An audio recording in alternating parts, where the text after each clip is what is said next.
Hi everybody, welcome to Dulcimerica. Thanks for joining me. This week I am in Canton, Ohio, and it was just raining like it was in Paducah, Kentucky last week, but it's cleared up and now we have silence to do this week's exercises basically. I want to point something out about the dulcimer. We have 3 octaves that we can work with completely from the lowest string to just about the highest point. Here's 1 octave of D major. Here's the 2nd octave. And here's... So that's 3 octaves of scales of D major that we've got in DAD tuning. So we have a 3 octave range on a standard mountain dulcimer. And that's kind of good to know. But we also have this octave range from the nut to the 7th fret, and that's half of the instrument, and that is where 2 of those octaves live. And if we just go from the nut upwards, we could consider that 1 octave. So let's look at that foundational octave of the instrument from the nut to the 7th fret. And we can break this up into 2 different positions. First position is open, 1st, 2nd, and 3rd. And I do have the 1.5 fret there as well. So all of this is first position. And we spend a lot of our time down there playing a lot of melodies and chords. And most of these chords are what we call open chords. That means we could play a chord, but we're not pressing down on all of the strings. At least one string is sustaining and ringing open. A closed chord is where we actually put our fingers on all of the strings, and there are no open strings. So the closed chords are movable forms, and they maintain the intervals between the notes inside of them no matter where we move them. That's the slant shape, extended slant, and the L shape are all closed chords. The chords that we use to play G in this first position, D and A, all leave one string open at least, and so they're not movable forms, although they're really pretty if you do move them around.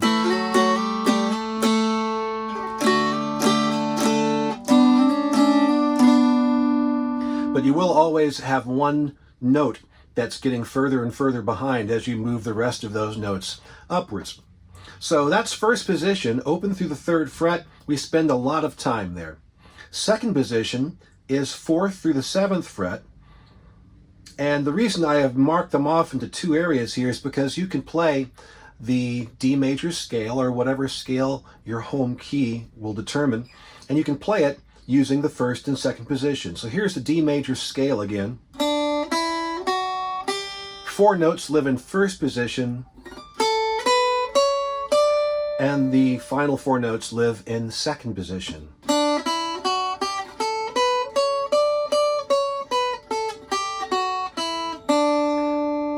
So if you've seen me before, you know I used multiple fingers, 2 fingers and the thumb usually, and each one of those fingers lives very comfortably at a fret in first position.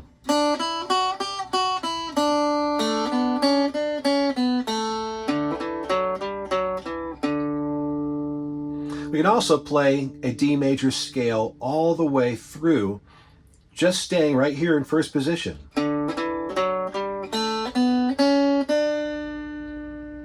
So because we've got the 7 notes of the scale there, then the 7 chords that are built out of those 7 notes also all live right there in the first position. We've got D major,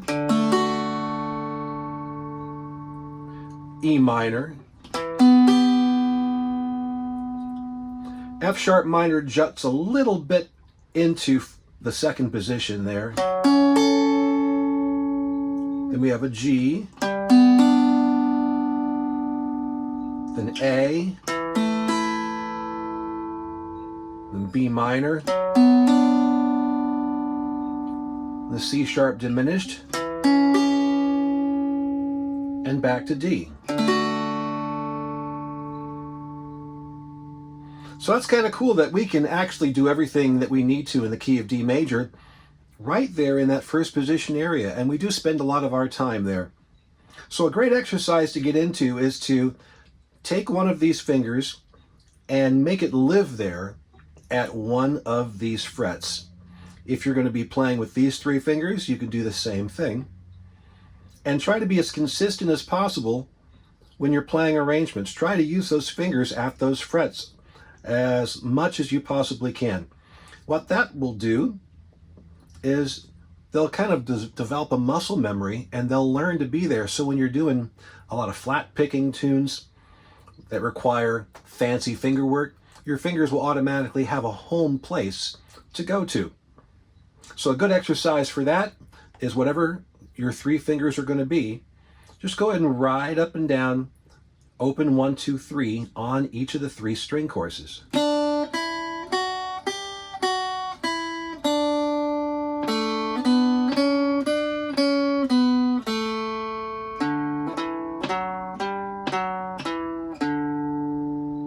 And you can do them in all sorts of different ways and combinations.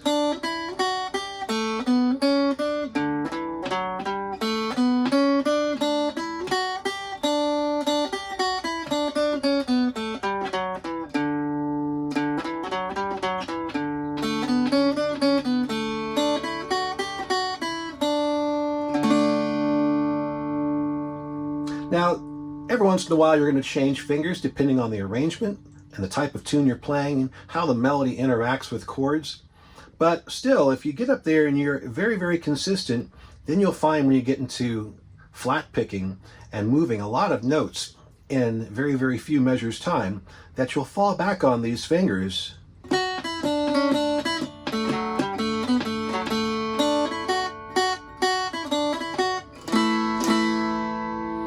And you can even, since you're playing by touch in a way, your eyes can look at the music and you can just feel your way around the frets, because you'll know that you're consistently going for frets 1, 2, and 3 with those fingers. Looking back at going linear up 1 string and playing the D major scale, notice how I use 3 fingers in the first position,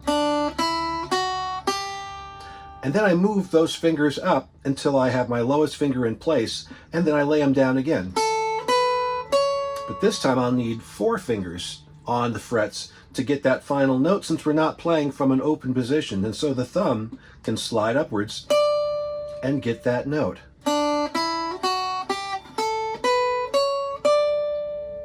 So that's a D major scale. Talking through it, it's D, E, F sharp, G in first position, sliding on to A, B, C sharp, and then D, the octave.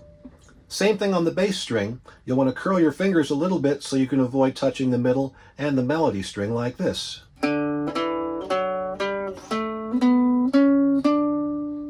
Also saying the notes: D, E, F sharp, G, A, B, C sharp, D. Well, the same frets can be used to play the A major scale, starting with A on the middle string. A, B, C sharp, D, E, F sharp, G sharp, A. So there are 2 of the most important scales that you can know when tuned in DAD tuning, D major and A major. So let's go ahead 1 step further and play G major. And for that, we're just going to go here to the 3rd fret. We're going to play 3rd through 6, and then we're going to go 3rd through 6 on the middle string. So bass string to middle string, and we're just going to play 4 frets and play that in that box shape like this.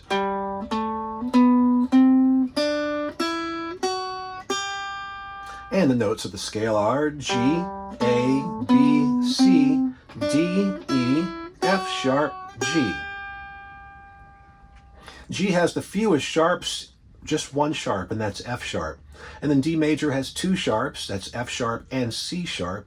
And A, key of A has 3 sharps, F sharp, C sharp, and G sharp. Those are the 3 really big scales to know when you're playing in DAD tuning.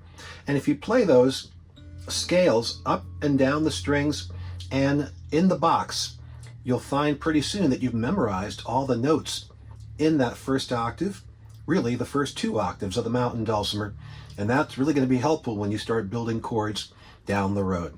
So work on the fingering exercises just for the sake of moving those fingers around, and then also work on the scales, and you'll find your instrument really blossoms for you like a rose and becomes even more amazing and even more beautiful once you know that.